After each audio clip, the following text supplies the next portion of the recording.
Assalamualaikum warahmatullahi wabarakatuh. Kembali lagi di channelnya Kang Amin mengaji dan berbagi.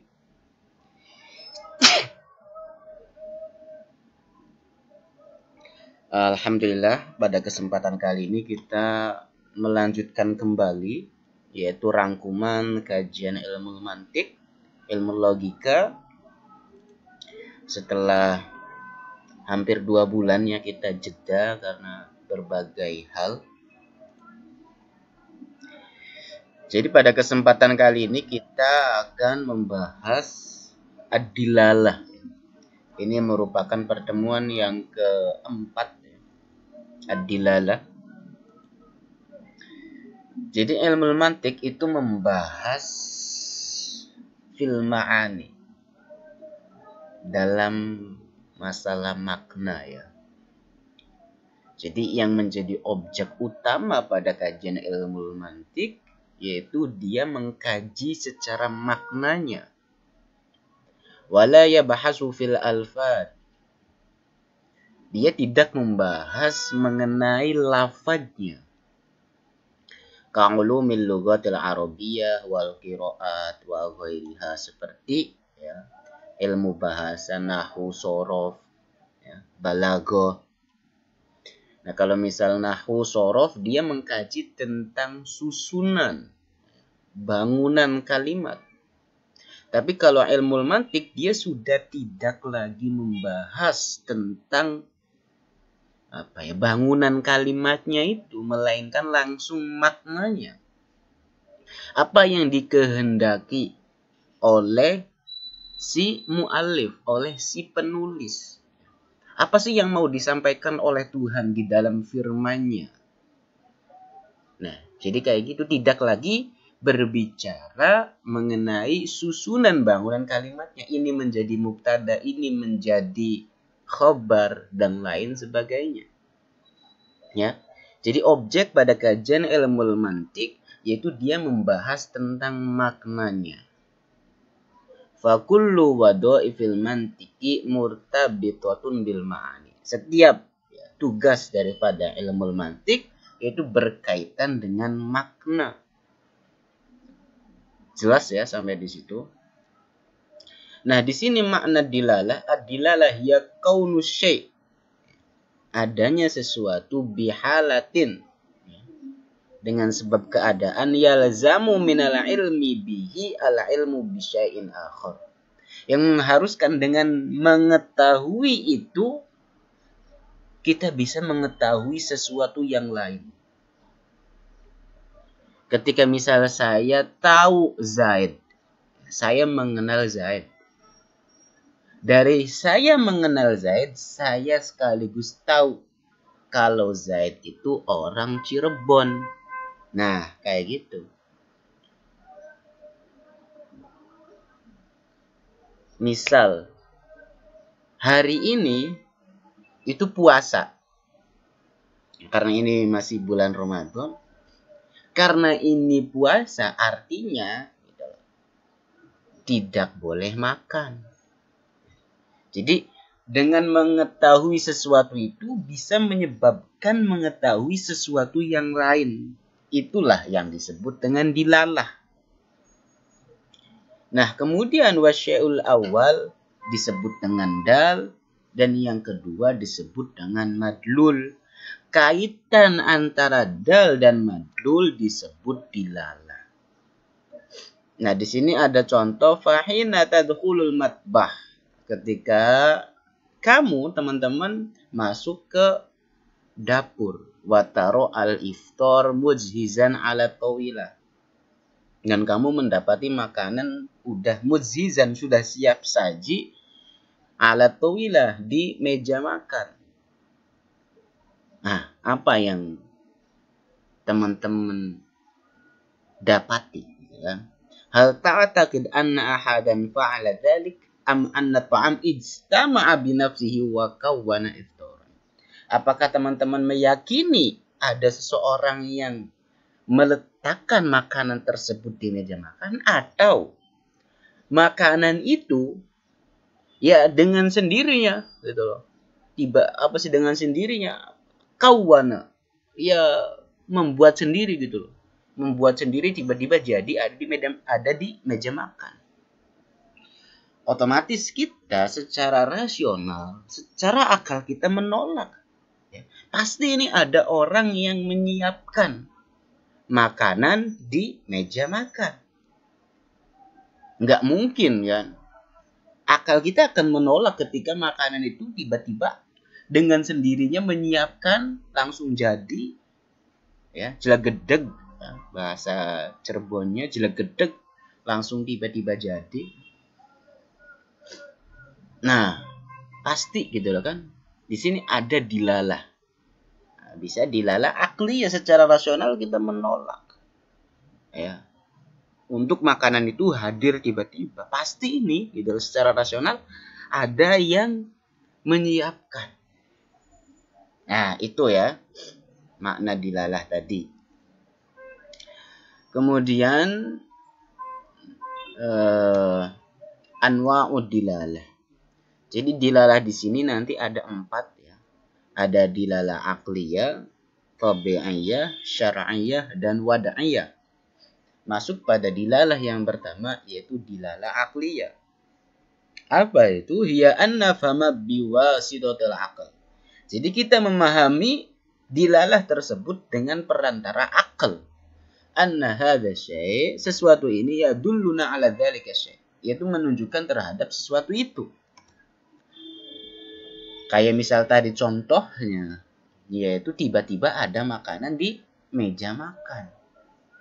Nah, itu diartikan ya, yaitu dilalah akliyah.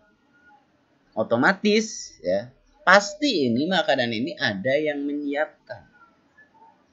Kayak gitu ya. Kemudian ada dilalah tabi'iyah. Tani anna tab'a yukhbiruna anna hadza syai' yadulluna ala dzalika syai'. Jadi tabiatnya memberi informasi kepada kita, memberi kabar kepada kita bahwa sesuatu itu menunjukkan terhadap sesuatu itu. Tabiat ya. Dilalah tabiat. Contohnya di sini, hayna yatasawabu almaru, ketika seseorang itu menguap, angob, ya, maka itu menunjukkan bahwa dia pengen tidur. Ya. Ketika dia mukanya merah, oh dia sedang malu, tersipu malu, gitu kan? Atau ya itu tabiat gitu loh. Ini tiba-tiba mendung, gitu kan? Mau hujan, itu kan tabiat. Nah, kemudian di sini ada tanbih. Bahasa tanbih itu ya pekeling. Jadi sebagian ulama mantik berpendapat yang dimaksud dengan tabi'iyat yaitu maka min tab'il insani faqat. Apa yang dimaksud dengan tabiatnya insan saja, menurut sebagian ulama mantik itu tidak dakik ya, tidak detail. Kenapa? Fadilalatul tabi'ah tashmul amrayni. Jadi dilalah tabi'iyah itu ada 2 hal. Yang pertama yaitu tabiat yang dikeluarkan dari manusia seperti al-irtijaf, ya, gemetar ketika dia merasa takut, au ihmirarul wajhi 'indal khajal, atau mukanya merah ketika dia merasa malu. Nah, ini tabiat yang dikeluarkan, ya, yang dirasakan oleh seseorang. Kemudian tabiat yang kedua yaitu min tabiatil kaun. Tabiatnya kaun itu kan dunia ya. Seperti dilalatu tajammu'al ghuyum, kumpulnya mega ya, mendung lah. Itu artinya mau turun hujan. Kayak gitu. Ini udah selesai tabiat akliyah, dilalah akliyah dan dilalah tabi'iyah. Masuk ke yang ketiga yaitu dilalah syar'iyah.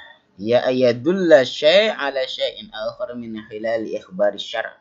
Jadi dilalah syar'iyah ini syari' yaitu Tuhan memberi kabar kepada kita. Memberi informasi ya. Contoh, hina yatlu'al fajru tajibu sholatul fajar. Ketika fajar itu telah keluar, maka sholat fajar itu menjadi, sholat subuh itu menjadi wajib. Kenapa sholat fajar itu wajib? Karena syariat memerintahkan itu, gitu loh. Jadi jelas ya, ini kaitannya dengan syariat. Banyak sekali ayatnya, gitu kan. Pokoknya syariat sudah memberitahukan kepada kita. Nah, ketika syariat itu memberitahukan kepada kita, ya itu yang menjadi alasan. Kemudian dilalah wad'iyah. Allati wadu'aha an-nas. Nah, jadi dilalah wad'iyah itu dilalah yang dibuat oleh manusia. Fanahnu nafham anna hadha syai' yadullu 'ala dzalika syai'. Ketika ya, kita memahami bahwa sesuatu itu menunjukkan terhadap sesuatu itu. Bukan karena akal atau tabiat atau syara yang memberitahu kepada kita. Akal tidak memberitahu kita, tabiat tidak memberitahu kita. Begitupun syariat. Tapi ini ya, orang-orang menyepakati, meletakkan dilalah tersebut untuk disepakati. Contoh di sini. Wadilalah wad'iyah imma an takuna laftiyah atau ghairu laftiyah. Jadi wadilalah wad'iyah di sini ada dua ya. Ada yang wad'iyah laftiyah, wad'iyah ghairu laftiyah. Nah, dilalah ghairu laftiyah seperti ya, ini bukan lafad ya, seperti isyaratul murur, lampu merah. Nah, itu artinya ketika lampu merah nyala, kita harus berhenti. Kenapa kita harus berhenti? Ya, karena ini sudah disepakati oleh orang-orang. Gitu. Secara konun, ya, ketika lampu merah nyala, wajib berhenti. Yang membuat konun ini siapa? Yang membuat ketika lampu merah ini wajib berhenti? Manusia. Kayak gitu. Nah, kemudian dilalah wad'iyah yang laftiyah, yaitu dilalah yaitu macam yang nanti para ulama mantik itu fokus ya pada dilalah wad'iyah yang laftiyah. Wa yuwalluna ihtimaman kabiran, dan memberikan fokus yang lebih besar. Jadi kayak gitu.